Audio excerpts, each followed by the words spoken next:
So the Democratic Party, as we've been talking about so much so far, is certainly sticking with President Biden. Much of the media establishment has been a different story. You look at the editorial pages of the New York Times, The Economist, The New Yorker, just a few of the leading publications, many of them friendly to the president, that are now calling on him to get out of the race. We're joined now by NewsNation media contributor, founding editor at Mediaite, Colby Hall. All right, Colby, we'll get to what some of those publications are saying, even what you've been saying about this, but I want to ask you a question about media coverage before I even get to that.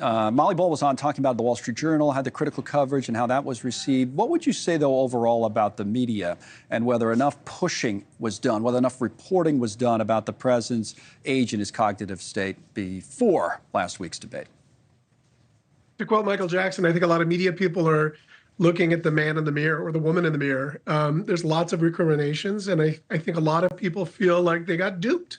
They took the White House communications team word at face value, and then we all saw with our own eyes that he wasn't as sharp as attack as he is portrayed to be behind closed doors. Now, in defense of the White House communications team, that's their job. That's every administration has a team designed to tightly produce the president and to only spin all news in a positive light. But looking back at the reporting that came out of this White House, they missed a huge story that anyone who, with their own eyes, could see that Biden is in decline. He's sundowning. And that was for the whole nation to see Thursday night. And now we're in this place. What about the reporters who even spent a lot of time, extended amount of time with the president? Semaphore had a piece that I thought was interesting today about, people have written biographies. Biden's biographers and defenders reckon with the debate. It's also a media failing as well. They wrote in that piece, and there's just an inability to talk about the relative problems that these two senior citizens have, which I think are not in the same kind, and they're being smushed together. The author of The Last Politician inside the Joe Biden White House talking about that. There was another biographer as well quoted in that piece. These are people that spent a lot of time with the president. I mean, should have known, right? Or should have sensed something, or didn't say something they knew? I don't know. Well, I mean, I would say, I don't know either, but I think it's fair to say that Thursday night Biden was at his worst. We saw him during the State of the Union when he was, quote unquote, jacked up Joe. And, I think it's fair to say that he's had good moments and bad moments. And so perhaps, to be kind of gracious to those reporters, it was a good moment, but you really want to elect, commander-in-chief who, basically swings back and forth with good and bad. You want someone sharp and young. And I've said this repeatedly, there's a real problem. These guys are symptoms of a larger issue, and I think that's the gerontocracy. Like, what is this really the two best candidates that this nation can put forward? And we have a system that really just rewards people in power to stay in power.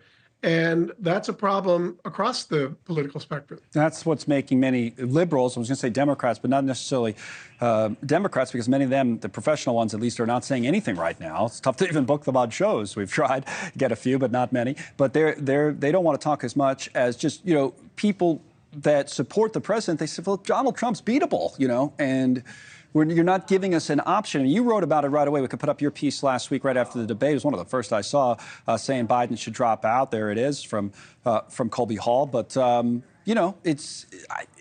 there's no indication right now, to Molly's earlier point, maybe they're waiting for some polling. If you really believe the president's not fit to serve, the polling theoretically shouldn't matter, because if he wins, you have a bigger problem, because then he's still president. That said, maybe that's what they're waiting for. I don't know. Well, I think specifically you talk a lot about political media that's not journalism, right? That's opinion media, and it's pure politics. The dynamic is more like a cafeteria table in 8th grade and who gets to sit at the cool kids. So no one who still is sort of benefits from being a surrogate of Biden or even Trump will go on the record and say anything negative for fear that they're going to alienate themselves, lose access. And so you're seeing a lot of, Joe Scarborough, who's a thoughtful, smart guy, he's been touting Biden's chops and mental acuity for the past 6 to 8 months. He came out on Friday and said, yeah, I think it's time for a change. So good for him. When I wrote that column, I thought I was going to be an outlier. As it turns out, the debate ended and half of the pundits on cable news said, "Yep, that's it." Because so, we all saw the same thing, right, Colby? And you just have to sometimes believe your eyes. There wasn't really, to your point, there wasn't really much back and forth about that. There were very few views, very few dissenting editorials. Thanks so much for watching. Just go to joinnn.com to find News Nation on your television provider. And don't forget to click the red subscribe button below to get more of News Nation's fact-driven, unbiased coverage.